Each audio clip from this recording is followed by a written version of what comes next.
Storm Eunice hits the UK with powerful winds causing injury, damage and disruption. The gale force winds pulled down trees, tore through buildings and caused extensive damage in parts of the country. Whoa. Oh my God.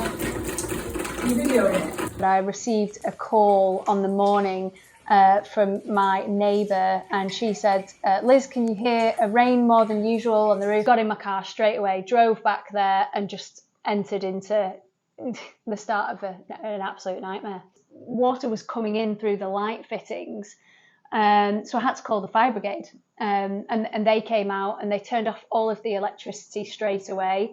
And I knew from that moment on, I couldn't live there. Hi guys, it's Harry Scoffin from Commonhold now and Leasehold for Real Home Ownership. We're here today with Liz, and Storm Eunice triggered a process by which portions of the roof actually lifted and came off. And Liz, what flat are you in? I'm in that top floor flat right in the middle there. And how long have you been out of your home for? For a year and 4 months to be precise. Can you show me the flat? I can't, no. Unfortunately, they changed the locks. They didn't tell us that they were changing the locks, and so I can't get access to go and check on anything anymore. But Liz and her neighbours soon discovered Storm Eunice wasn't really to blame. Things had been going wrong with the roof over their heads for years. So yeah, there was a few different residents at the time that had reported odd smells coming from the ventilation systems, including myself. It was it was an awful sort of sewage smell. It was absolutely foul. And obviously we did report this to our management company.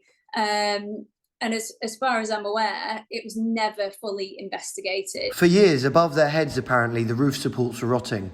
So when Eunice struck, in a few short hours, this turned into this. Her entire flat was devastated, but because the roof was already defective, none of this damage is covered by insurance. But that was just the beginning of Liz's misery, as Muggle, the managing agent, tried repeatedly to make the building watertight. What came first is that crap piece of plastic they just put above my roof. Even though we kept making them aware that this wasn't working, that more water was still coming in, they kept repeating the same thing over and over and over for a good period of months. After 7 months of Mancunian rain pouring in, the ceilings caved in. All of them. Thanks, Muggle. So we've seen some utterly bizarre footage of various little contraptions that are being used to try and keep the water out of the property. Can you tell us, what was going on there?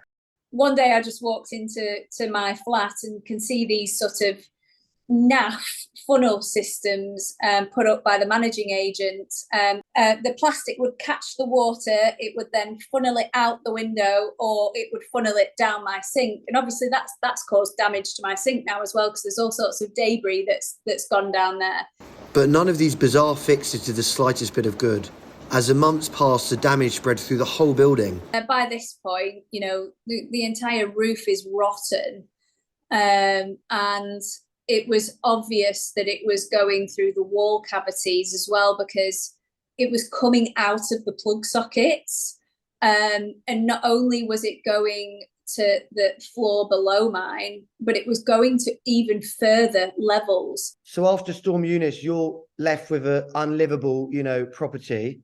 Mm-hmm. I'm guessing the noble custodian freeholder and their managing agent just rushed into action and got you that suitable accommodation sort of immediately.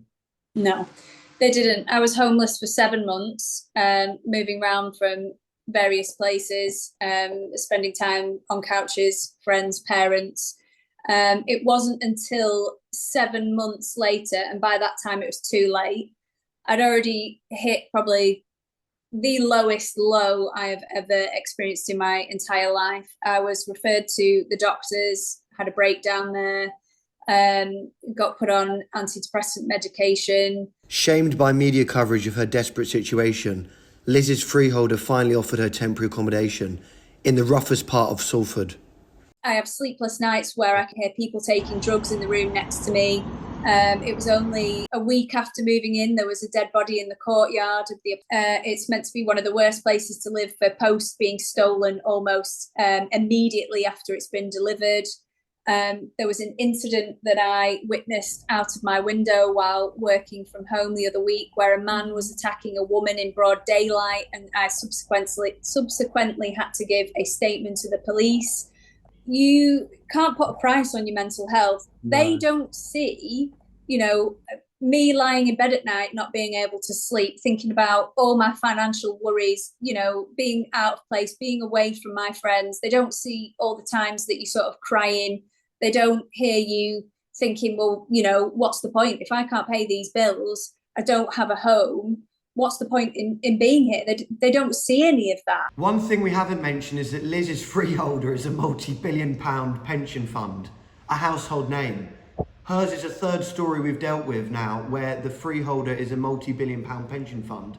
And what these pension funds don't seem to understand is, while they're buying the freehold to ordinary people's homes for the easy income streams, the ground rent, license permission fees, maybe some service charge, you know, income, with being a landlord comes precious responsibility. And what we're saying to them is divest, get out of this dodgy asset class while you still can, because the writing is on the wall for leasehold. It's over, guys.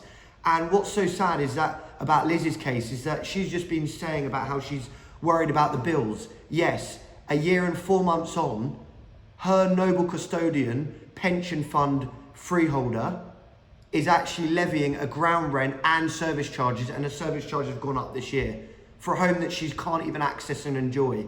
And we're not done with this story. And pension fund freeholders, we're coming for you. We're going to hold you accountable.